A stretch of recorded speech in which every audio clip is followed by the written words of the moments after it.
뒤에 나올 영상은 7월 7일 미국으로부터 도착한 관세 서신의 번역본입니다. 함께 보시죠. 저는 이번 서신을 통해 우리 무역 관계의 강력함과 헌신을 보여줄 수 있어 매우 영광입니다. 또한 미국이 기아의 나라와의 상당한 무역 적자를 안고 있음에도 불구하고 협력을 계속하기로 합의했다는 사실도 의미합니다. 우리는 지난 몇 년 동안 한국과의 무역 관계에 대해 논의해왔으며 한국의 관세, 비관세 정책, 무역 장벽으로 인해 발생한 장기적이고 끈질긴 무역 적자에서 벗어나야 한다고 결론 지었습니다. 우리의 관계는 불행히도 상호적이지는 않았습니다. 2025년 8월 1일부터 우리는 모든 한국 제품이 미국으로 수입될 때 부문별 관세와 별도로 25%의 관세를 부과할 것입니다. 특정 부문별 관세를 피하기 위해 운송된 상품은 더 높은 관세를 적용받을 것입니다.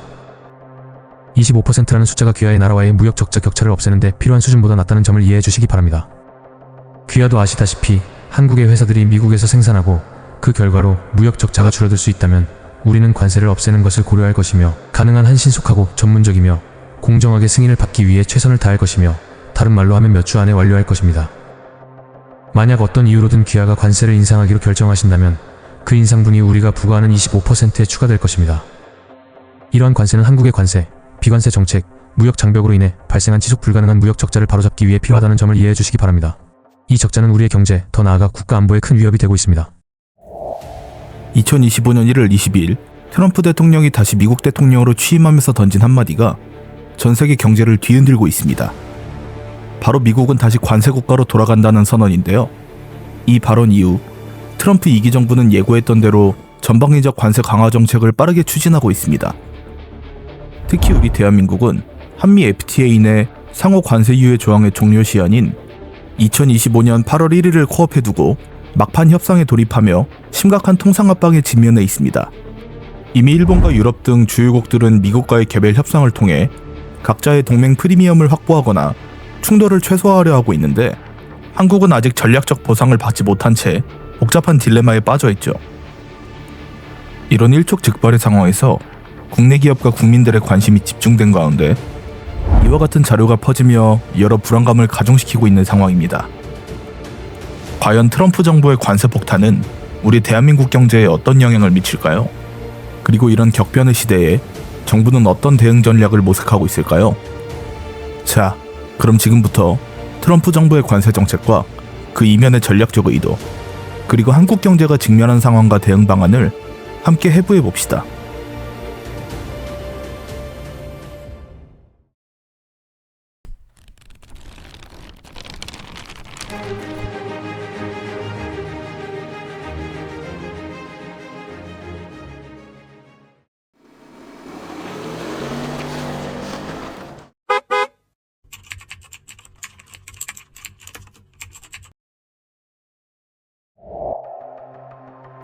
(2025년 1월 22일) 도널드 트럼프가 다시 미국 대통령으로 취임하면서 그의 2기 행정부가 본격적으로 시작됐습니다. 전문가들은 트럼프 2기 정부가 미국 우선주의 기조를 1기 때보다 훨씬 더 강력한 방식으로 추진할 것으로 전망하고 있죠. 트럼프 2기 정부의 핵심 관세 정책은 크게 세 가지로 요약됩니다. 첫 번째로 10% 보편적 일괄 관세입니다. 트럼프 대통령은 미국에 수입되는 모든 상품에 대해 최소 10%의 일괄적인 관세를 부과하겠다고 공언했으며 이미 취임 초부터 행정명령이나 무역 확장법 등을 통해 이를 추진 중에 있죠. 이는 특정 품목이나 국가를 넘어선 전방위적인 관세 부과로 전 세계 모든 교역 상대국에게 영향을 미치게 됩니다. 두 번째로 60% 이상의 대중국 관세입니다. 특히 트럼프 대통령의 대선 기간 중 중국에 대해서 60% 또는 그 이상의 고율 관세를 부과할 가능성을 공개적으로 언급했습니다. 최근에는 8월 1일 관세 유예 기간 이후 중국에게 55%의 관세를 부과하겠다는 의사를 표명하기도 했습니다. 이는 앞으로 미중 무역 갈등이 더욱 격화될 것임을 예고하고 있죠. 세 번째로 상호 관세 법제화입니다. 상호 관세법 제정을 통해 상대국이 미국산 제품에 부과하는 관세율과 동일한 관세율을 미국도 부과하겠다는 원칙을 법제화하려는 움직임을 보이고 있습니다. 이는 표면적으로는 공정한 무역을 표방하지만 실제로는 미국의 재량권이 대폭 확대되어 특정 국가에 대한 통상 압박 수단으로 활용될 가능성이 크죠. 이어서 트럼프의 관세 정책은 단순한 무역 이익 추구를 넘어 더 큰 지정학적 계산이 내재되어 있습니다. 첫째, 글로벌 공급망 블록화 전략입니다. 트럼프 정부는 관세를 통해 기업들이 중국 등 비우호적 국가에서 생산기지를 철수하고 미국 또는 미국과 우호적인 국가로 이전하도록 압박하고 있습니다. 이는 프렌드 쉐어링이라고 불리는 공급망 재편 전략의 일환으로 세계 경제를 미국 중심과 중국 중심의 두 블록으로 나누려는 의도가 내재되어 있죠.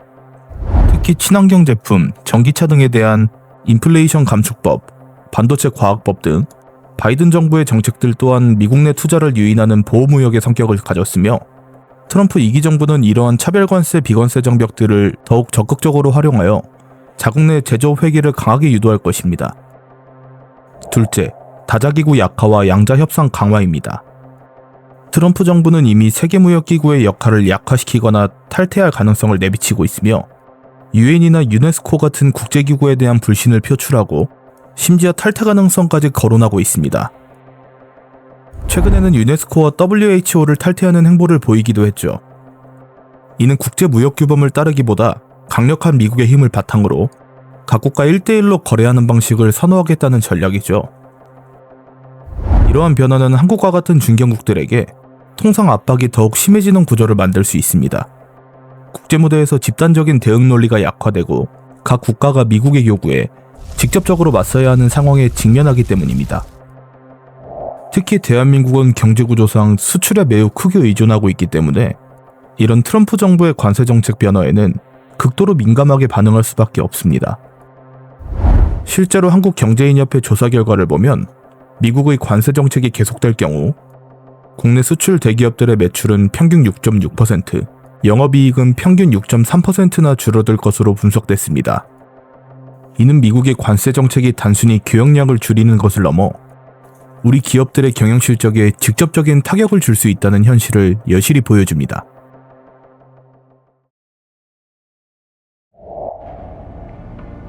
다음으로 넘어가서 트럼프 정부의 관세 정책은 세계 경제 모두에 영향을 미치지만 각국의 산업구조와 협상 전략에 따라서 중요한 차이가 나타날 것으로 보입니다.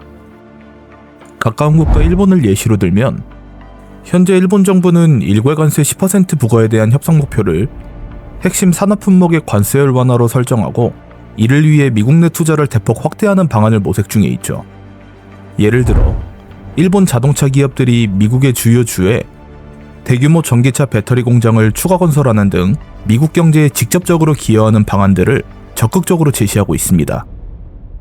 특히 최근 일본은 미국과의 관세 협상에서 15%의 관세율에 합의했습니다. 이는 당초 트럼프 행정부가 경고했던 25%의 관세보다 10% 낮은 수준으로 일본 산업계에 큰 숨통을 틔워주는 결과라고 볼 수 있죠. 이러한 합의의 배경에는 일본의 적극적인 대미 투자 약속이 있었는데 일본 언론들은 760조 원 규모의 대미 투자 계획이 핵심적으로 작용했다고 보도하기도 했습니다. 여기서 주목할 점은 일본이 조선 분야에서도 미국과 전략적 행보를 강화하고 있다는 점입니다. 최근 일본 주요 조선사가 미국 정부와 공동 프로젝트를 체결했으며 이는 수십 년 만에 양국 간 공동해양 사업 중 최대 규모로 평가되고 있습니다. 실제로 최근 몇몇 사례에서는 미국이 한국이 아닌 일본 조선업계에 발주를 맡길 가능성이 커졌으며 일부 계약은 이미 실무적으로 논의되고 있는 것으로 알려져 있죠. 이는 일본의 대미 전략이 단순히 관세 협상에 그치지 않고 핵심 산업 주도권을 미국과의 협력 속에서 재정립하려는 보다 장기적인 경제 외교 기조와 연결된 것으로 해석됩니다. 덧붙여 일부 분석가들은 일본이 실리를 극대화한 전략적 승리를 거뒀다고 평가하지만 한국의 입장에서는 이러한 상황이 더욱 복잡한 환경을 예고하는 만큼 냉정한 진단과 장기적인 대응 전략이 요구된다는 우려도 제기되고 있습니다. 그리고 영상을 제작 중인 7월 28일 현재 유럽연합 또한 15%의 관세율로 협상을 타결했다는 소식이 들려오고 있습니다. 그럼 우리나라의 협상은 현재 어떻게 진행되고 있을까요? 현재 상호관세 유예 조항의 종료 시한이 코앞에 다가오면서 한국 정부는 통산 압박의 한복판에 놓여 있습니다. 미국은 한미 FTA 재협상을 통해 단순히 관세 유예 조항의 연장을 넘어 한국의 추가적인 양보를 요구하고 있는 것으로 알려져 있습니다. 과거 미국이 강력하게 요구했던 30개월령 이상 미국산 소고기 수입 재개 문제가 대표적입니다.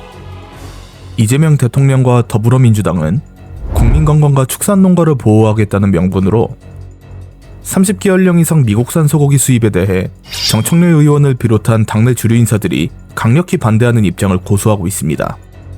또한 미국은 쌀 시장 추가 개방을 요구하고 있으나 더불어민주당 주도로 통과된 양곡관리법은 정부가 쌀값 안정을 위해 시장 격리를 의무화하는 내용을 담고 있어 사실상 추가 쌀 수입 개방을 어렵게 만들고 있습니다. 이는 정부와 여당 내부에서도 미국의 요구에 대한 조율과 대응 방안 마련에 난항을 겪고 있음을 보여줍니다. 즉, 미국의 통상 요구에 대해 정부와 여당 사이가 명확한 입장이 조율되지 않으면서 협상이 더욱 어렵게 흘러가고 있는 상황입니다. 엎친 데 덮친 격으로 관세 유예 조항 종료 시한이 불과 며칠 앞으로 다가온 상황에서 2025년 7월 24일 오산공군기지 무인기 침투 관련 의혹으로 한국 검찰이 주한미군기지 압수수색을 시도하는 초유의 사태가 발생했습니다. 주한미군 측은 이를 거부했지만 미국 정부 내부에서는 한국의 이번 압수수색 시도에 대해 동맹 신뢰를 저해하는 행위라는 비판 여론이 형성되고 있는 상황입니다. 이는 가뜩이나 어려운 통상 협상에 외교적 악재로 작용하여 미국의 추가적인 압박 명분을 제공할 수 있다는 우려를 낳고 있습니다.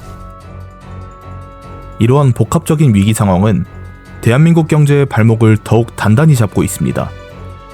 이미 한국 경제는 성장률이 0%대를 벗어나지 못하며 침체 국면을 벗어나지 못하고 있습니다. 아시아개발은행은 한국의 올해 경제 성장률을 0.8%로 전망하며 미국 관세 인상 및 무역 불확실성으로 인해 수출이 추가적으로 위축될 것이라고 경고했습니다. 이대로라면 수출로 먹고 사는 대한민국 경제가 트럼프 정부의 전방위적 관세 폭탄과 통상 압박 속에서 한순간에 모든 것이 무너질 수도 있다는 비상한 위기감이 고조되고 있습니다. 물론 정부도 국익을 지키기 위해 고심하고 있습니다.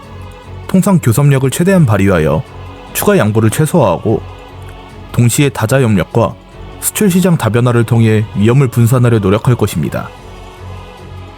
국내 산업의 경쟁력을 강화하고 미국 내 투자 확대를 통한 경제 기여 방향도 적극적으로 모색해야 합니다.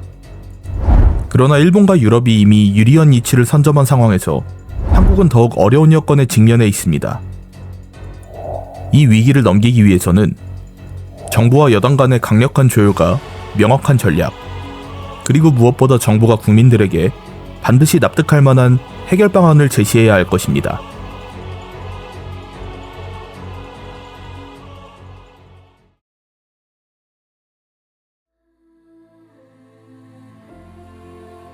여러분, 오늘 우리는 트럼프 2기 정부의 관세 정책이 다방면으로 끼치는 영향에 대해 깊이 있게 살펴보았습니다. 세계 경제의 흐름은 늘 변화하고 이런 변화 속에서 우리 무역 안보를 굳건히 지키는 것은 우리나라 경제가 계속 성장하기 위해 무엇보다 중요한 과제입니다. 특히 주요 경쟁국과 형평성 문제까지 고려해야 하는 지금 국제무역 환경 변화에 대한 우리 모두의 관심이 필요한 때입니다. 댓글로 여러분의 의견을 나눠주세요. 더욱 강력한 통상외교로 국익을 지켜야 한다거나 우리 기업들이 스스로 경쟁력을 높이기 위한 혁신이 더 중요하다는 등 다양한 생각과 제안을 공유해 주시면 좋겠습니다. 여러분 한 분 한 분의 목소리가 모여 더 나은 미래를 만들 수 있습니다. 오늘 랜덤 프락셀의 이야기는 여기까지입니다. 구독과 좋아요로 응원 부탁드리며 다음에는 더 의미 있는 영상으로 찾아뵙겠습니다. 감사합니다.